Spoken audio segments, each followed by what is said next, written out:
Hello दोस्तों, इस video में हम सीखने वाले हैं घन।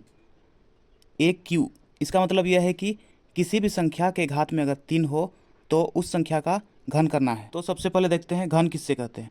तो घन किसी एक संख्या को 3 बार लिखकर गुना करने पर प्राप्त गुणनफल उस संख्या का घन कहलाता है। जैसे 1 का क्यूब, इसको हम लिख सकते हैं 1 गुना 1 गुना 1, क्योंकि 1 3 गो है, 1 गुना 1 गुना 1, ठीक है, बराबर 1।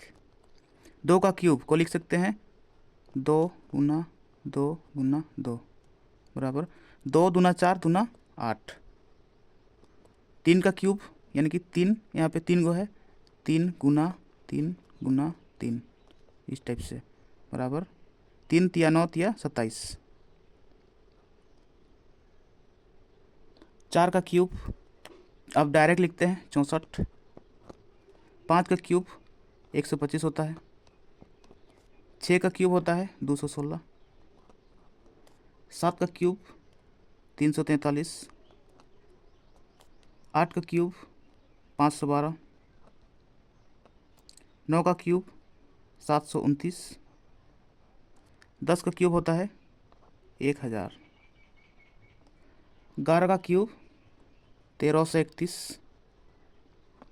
12 का क्यूब 1728। 13 का क्यूब 2197।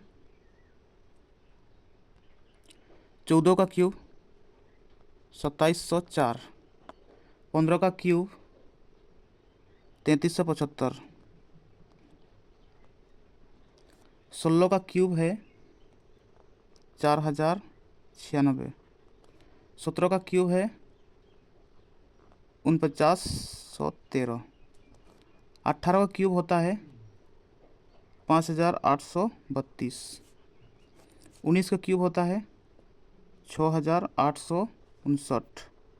20 का क्यूब होता है 8000। तो अगर आपको क्यूब याद नहीं है तो कम से कम 20 तक का क्यूब याद करना पड़ेगा, जिससे कि आगे कैलकुलेशन में कोई दिक्कत ना हो। अब आगे बढ़ते हैं और सीखते हैं 2 अंकों के किसी भी संख्या का घन निकालना। तो 12 का क्यूब, तो 12 पहले तो 2 का क्यूब करना है, उसके बाद दूसरा स्थान में करना है 3 का क्यूब, ठीक है। तो 2 का क्यूब होता है 8, लेकिन 3 अंक तक लिखना है, इसलिए 1 0 2 0 फिर बैठाना है 1 2 3 अंक तक। 1 का क्यूब होता है 1, ठीक है। अब 12 12 का क्यूब कर रहे हैं, 12 गुना में 1, फिर गुना में 2, फिर गुना में 3, इसको आपस में गुना करना है।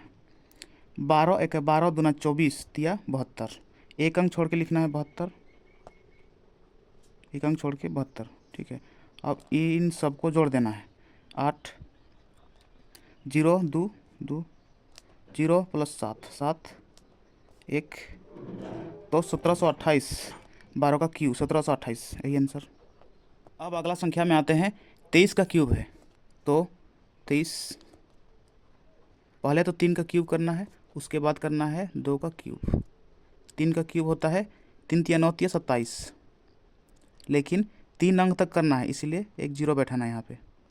2 का क्यूब होता है 8, ठीक है। अब 23 का क्यूब कर रहे हैं, इसलिए 23 गुना में 2 गुना में 3 और फिर गुना में 3, इन सबको गुना करना है। 3 तिया 9 9 दूना 18। 23 और 18 गुना करना है, 23 18 18 तिया 54 के 4 हासिल 5, 18 दूना 36, 36 5 41, यानी कि 414 है। तो एक अंक छोड़ के 414 को लिखना है। अब इन सबको जोड़ देना है 7 4 2 6, 0 और 1 1, 8 4 12, तो 12167। ये हुआ 23 का क्यूब आंसर। अब आते हैं अगला संख्या में 99 का क्यूब। तो 99 लिखना है, 9 का क्यूब करना है सबसे पहले, उसके बाद 9 का क्यूब करना है। 9 का क्यूब होता है 729। 3 अंक में है इसलिए 0 नहीं डालना है, ठीक है। और 9 का क्यूब होता है 729, ठीक। अब 99 का क्यूब कर रहे हैं तो 99 गुना 9 गुना फिर 9 है गुना फिर 3, इन सबको गुना करना है। 9 81, 81 तिया 243, यहाँ तक है 243, और ये है 99। 99 और 243 को गुना करना है, ठीक है। तो 243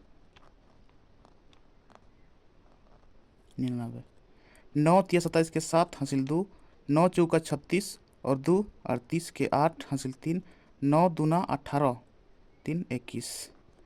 सेम चीज़ डाल देना है फिर 7 8 1 2, क्योंकि 9 से गुना किए 2187 हो गया, फिर 9 से गुना करना है तो 2187 जोड़ देते हैं। 7 8 7 15 के 5 हासिल 1, 10 के 0 हासिल 1, 4 यहाँ पे 2, 24,057, एक अंक छोड़ के 57, 24,057, ठीक है। जोड़ देना है 9 7 2 9, 5 और 7 12 के 2 हासिल 1, 9 और 1 10 के 0 हासिल 1, 2 और 1 3 4 7, 7 2 9, तो 9,70,299, 99 का क्यूब हो गया, यही आंसर। तो ये था घन और घन निकालने की विधि। तो अगर आपको वीडियो पसंद आया है तो वीडियो को लाइक कीजिए और मैथसिक चैनल को सब्सक्राइब कीजिए और बेल आइकन को दबाइए ताकि इस चैनल में आने वाला हर वीडियो आप तक सबसे पहले पहुंचे। अगर आपको लगता है कि इस वीडियो से आपके दोस्तों को फ़ायदा होगा तो आप अपने दोस्तों के साथ भी शेयर कर सकते हैं। तो इस वीडियो को यहीं समाप्त करते हैं और मिलते हैं नेक्स्ट वीडियो में। तब तक के लिए अपना पढ़ाई करते रहिए, ख्याल रखिए अपना और अपने माता पिता का। धन्यवाद।